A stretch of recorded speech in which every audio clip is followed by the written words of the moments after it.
Hi, it's Zeke with the Eastside Church of Christ in Baytown, Texas.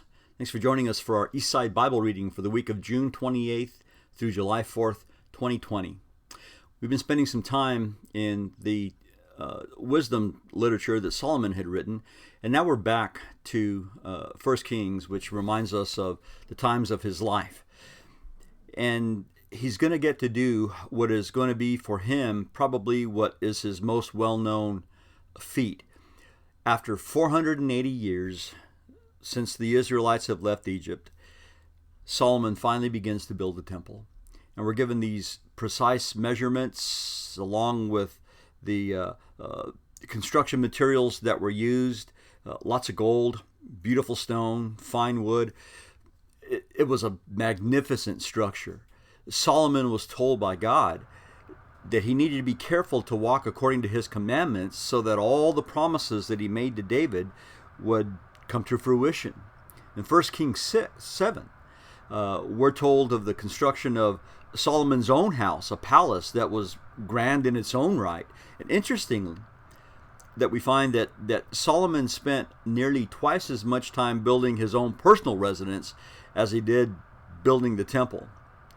Well, chapter 8 tells us that after the completion of the temple, the ark was brought in to that building, and we're told in chapter 8, verse 11, that the glory of Yahweh filled the house. Solomon offered a beautiful prayer of dedication, asking God again and again and again to be able to allow them to continue to call on him from that place. God appeared to Solomon, answered his prayer by reminding him of the blessings of obedience, while also warning Solomon of the consequences of turning away from him. As we head over into the Psalms this week, Psalm 30 is one that's attributed to David with a note that it was a dedication of the house, which is interesting. Since David never got to build a temple, did he write the psalm as an intended dedication for the temple that he never got to build, or was it perhaps a dedication for his own personal house? Whatever it was a dedication for, it's a wonderful song of exaltation and praise of God as the psalmist is reminded of God's help in the past. Psalm 44 recalls some of Israel's glorious past victories while also realizing some very present trouble. Finally, the psalm ends with a plea to God to return to them, to help them. Psalm 121 is another one of those confident psalms, expresses a prayer to God in confidence that God would come and give assistance. As we go to the New Testament, we begin Paul's first letter to Timothy, and it gives us some insight into Paul's relationship with this evangelist, his protege, whom he calls my true child in the faith, in chapter 1, verse 2. He charges Timothy to deal firmly with problems that have cropped up in Ephesus due to the teaching of some false teachers.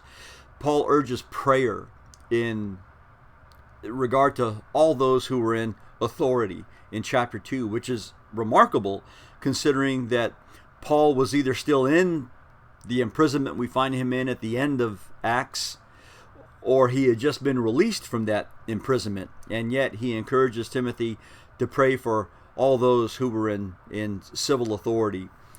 Paul continues to give instruction. He gives some fairly straightforward instruction concerning the qualifications and the character of elders and deacons, as well as reminding Timothy of the unscrupulous teaching, again, of some false teachers. Paul encouraged Timothy himself that in spite of these false teachers, he himself should be firm, faithful to the truth. Finally, he gives some instruction about proper benevolence for widows, along with a warning about dealing fairly with elders who fall into sin, which is important. It's a reminder for us that anyone can fall prey to sin, and we need to be careful with how we deal with one another when that occurs. Well, thanks for joining us this week in our Eastside Bible reading. Hope to see you next time. God bless you.